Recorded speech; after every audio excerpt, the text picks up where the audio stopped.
21st of May 2023. This is one of those what the fuck moments, and in this one I'm going to talk about Putin. There is a lot of people here in South Africa that make statements about Putin, but they don't really know him. They don't pay attention to his speeches. They didn't go and research his history, and they make wild statements, some very derogatory statements, and 90% of what they post on social media is narrative from the Western media, and most of the time baseless and without facts. I have been sitting on this Skidmark for a long time. So some of the slides that I'm going to show you is from the SCO meeting in Samarkand. But those things are relevant, and actually more relevant today. So if you want to know a little bit more about Putin, this is the Skidmark that you should listen to. Let's start off with this post by Briekmerke man. There is a good reason why Putin calls the West the empire of lies. Putin: our main mistake in relations with the West is that we trusted you too much, and your mistake was that you took this trust as a weakness and abused it. Now there's a lot of truth in what he says there. We know that the West is treacherous when it comes to international relations. Then there was this tweet by Sarah Abdallah. For Putin, the illegal overthrow of Ukraine's democratically elected and pro-Russian president in 2014, which he rightly labeled a US-backed coup, was the final straw. He responded by taking Crimea, a peninsula he feared would host a NATO naval base. And this was the words of Mearsheimer. Then we have this.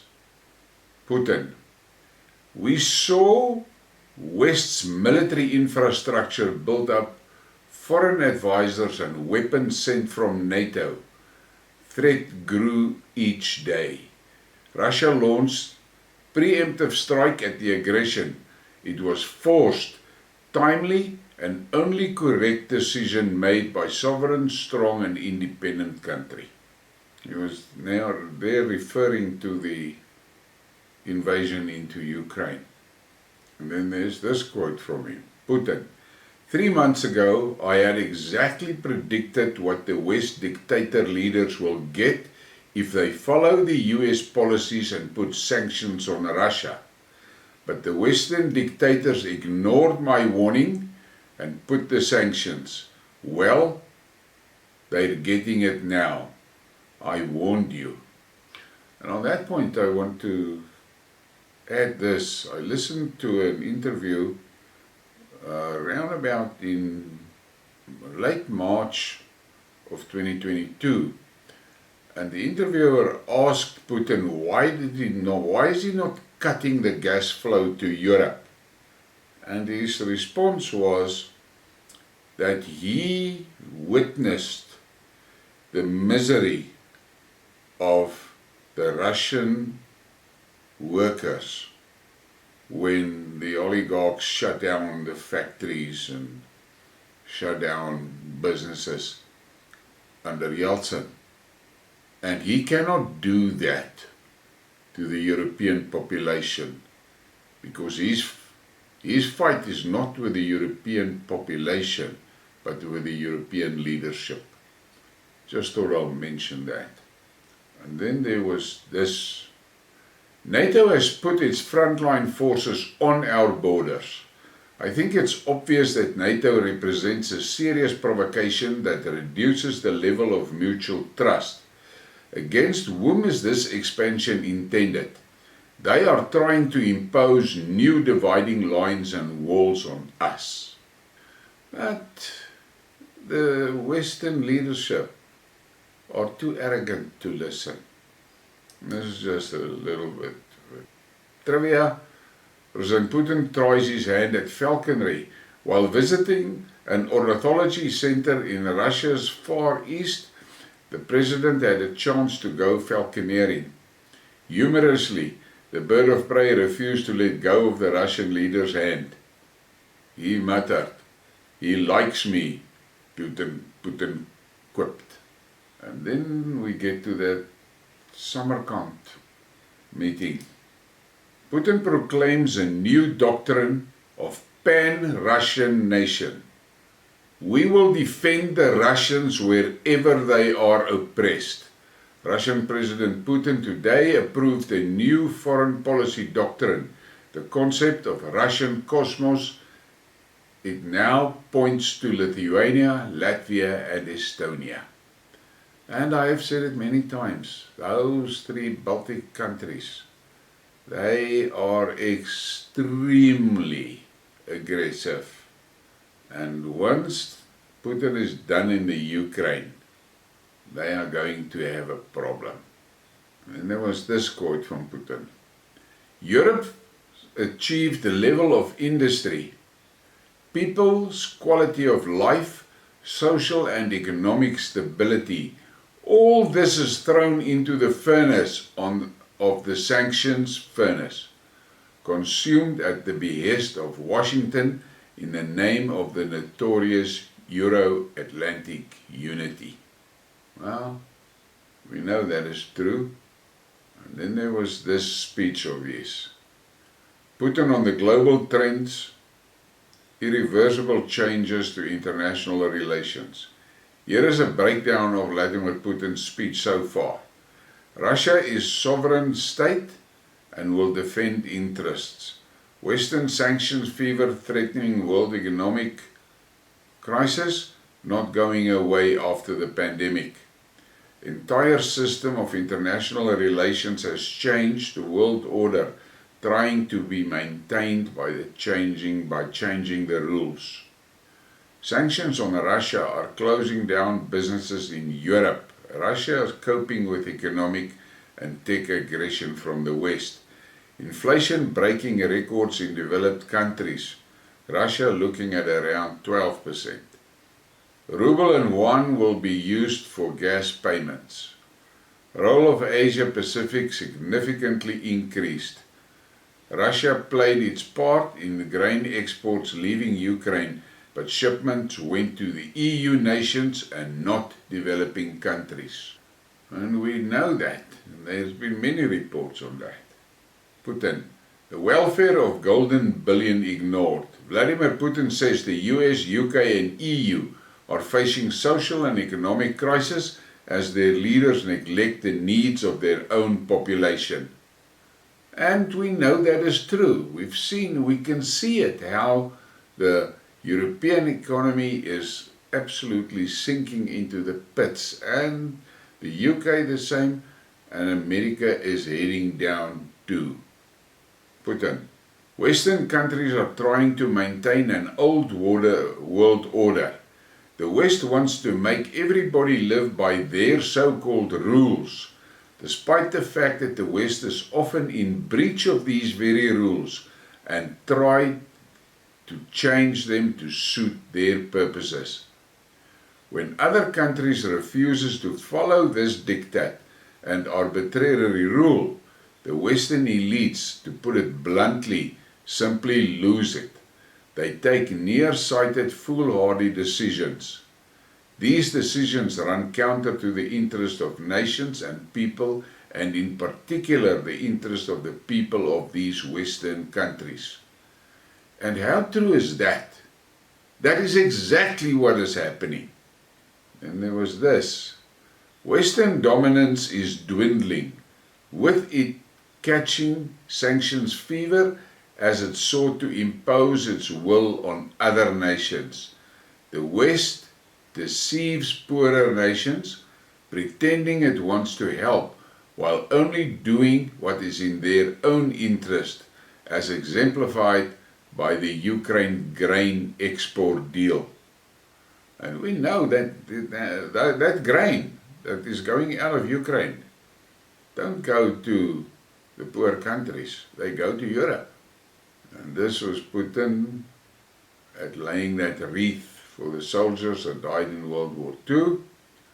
For purely political reasons, driven by own ambitions under pressure from the US overlord, European countries impose more sanctions on oil and gas, markets which will lead to more inflation. Rather than admit his own mistakes, they look for the guilty elsewhere. And that journalist that I mentioned earlier asked him about this incident, and she said, "You were standing in the rain laying that wreath without an umbrella or any protection." And his reply was quite interesting to me. He looked at her and he said to her, "The soldiers that died there and who is commemorated there, they fought under horrific conditions in the trenches, worse weather than what I experienced there. So, why must I take extra protection when I lay the wreath?" And then he added, "And by the way, I'm not made of sugar." I like that man's sense of humor. And then we get to this one. Before leaving Samarkand, Vladimir Putin thanked all the staff of the Samarkand Regency Hotel, where he and the entire Russian delegation were hosted during the SCO summit, for their hospitality and professionalism. The Russian president was applauded. And I have seen many small articles about how courteous Putin is and how he respects other people. Putin: "We jointly advocate the formation of a just, democratic and multipolar world order based on international law. Attempts to create a unipolar world have recently taken an absolutely ugly shape and are totally unacceptable to the overwhelming number of states on the planet." And it is the truth. You can't deny that. Let me get to this on the grain, and this is very interesting. When we talk about the export of grain from Ukraine, do you know who is exporting it? American companies. They are the owners of this grain, mainly, in a significant part. It turned out that the lands in Ukraine have long been sold to American companies. This is their grain, and they export their grain. That's why apparently there were so many conversations on this score. No matter. And that is quite insightful, and I'm sitting here and I have mentioned it with the areas that has now gone to Russia. A great portion of the agricultural land is involved in those oblasts that has been taken. And now I wonder what that American companies is going to do about their land. I'll see them on a lands claim court in Moscow. I don't think it's going to be fun for them. More Putin. And those who are trying to blackmail us with nuclear weapons should know that the wind rose can also turn in their direction. It is in our historical tradition, in the destiny of our people, to stop those who strive for world domination. Who threatens with dismemberment and enslavement of our motherland, our fatherland. We will do it now, so it will be. We believe in your support. And then there was this one. The government of Russian Federation should immediately solve the problem of financial support for the defense industry in order to increase the production of weapons. And that was in September 2022 when he said that. And then there is just this from a great Putin fan. This is a pro-Putin account. And she posted this. And I've seen many interactions of Putin with children. He's got a very soft spot for children. The child abductions and the pedophile abductions and the organ harvesting in the Ukraine was one of the main driving things behind him invading the Ukraine. And right in the beginning, when they entered Ukraine, the soldiers went for the biolabs and for the holding camps and buildings and cellars of the children. There is reports that I've seen that the Russian soldiers freed 38,000 children. That's a lot. But the Western media won't talk about that. And there's another fan. I'm a pro-Putin type of masculinity person. He is a fine man, great mind, very impressive, emotional and psychological profile based on what I've observed from whatever I have seen of his behavior. And then the last one. Each of the Western banderas are leaving their powers. French Macron started it by losing the majority. Boris followed up. Now the Estonian Prime Minister Kallas has announced that she will leave her post. It will keep coming. We are seeing their humiliation rather than ours. And that is it. I just had this drive in me to dedicate a Skidmark to Putin. He is misunderstood by many people, but most of the Putin haters knows nothing about Putin. That is the truth. That is the reality.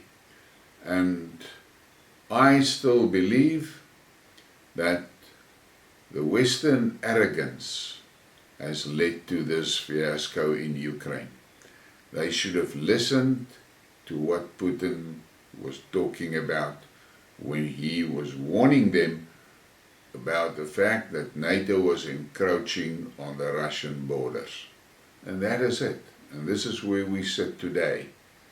I believe Bakhmut has fallen. So why did Ukraine send over 100,000 troops to certain death in that meat grinder? For what? We need to question these things. But I think that in the end, sanity might return to the Western leadership, but I believe a lot of them is going to lose their positions because the population of Europe is beginning to wake up. Please give me a like and a subscribe and share the thing. There are many people, especially here in South Africa, that need to get to know Putin better. Thank you.